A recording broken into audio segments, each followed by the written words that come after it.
Telegramda yopiq kanallardan video va rasmni skachat qilishni o'rganamiz. Buning uchun bizga Telegram Plus kerak bo'ladi. Boshqa oddiy Telegramlarda ishlamas ekan. Mana masalan buni kirib turib, переслать qilmoqchi bo'lsangiz, copyright va birovga jo'natish taqiqlangan degan deb chiqadi. Buni qilish uchun yoniga bitta bosasiz, свойства сообщения degan joyi bor. O'sha joyga bitta bosib, bu yerda fayl degan joyi bor.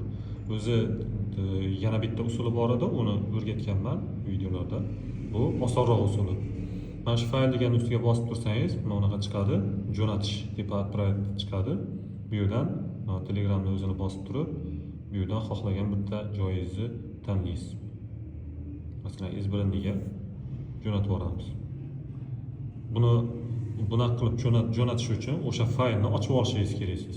Masalan, hozir mana uni ochmaganman, загрузка ochmagan bo'lsa, bunaqa qilib chiqmaydi, свойства chiqmaydi. Birinchi загрузка qilib olasiz, skachat qilib olasiz. Keyin свойства сообщения faylni bosib turamiz. Yubormoqchi bo'lgan joyimizni bosib, liboy nimaga, masalan, WhatsAppga ham jo'natib olsangiz bo'laveradi. Farqi yo'q. Bu liboy bitta Telegramda ochgan faylingiz telefonni pamyatiga tushadi. O'sha pamyatdan olib boshqa joyga siz отправить qilib yuboryapsiz. Bu faqat Telegram Plus'larda ishlaydi. Boshqalarda ishlamaydi.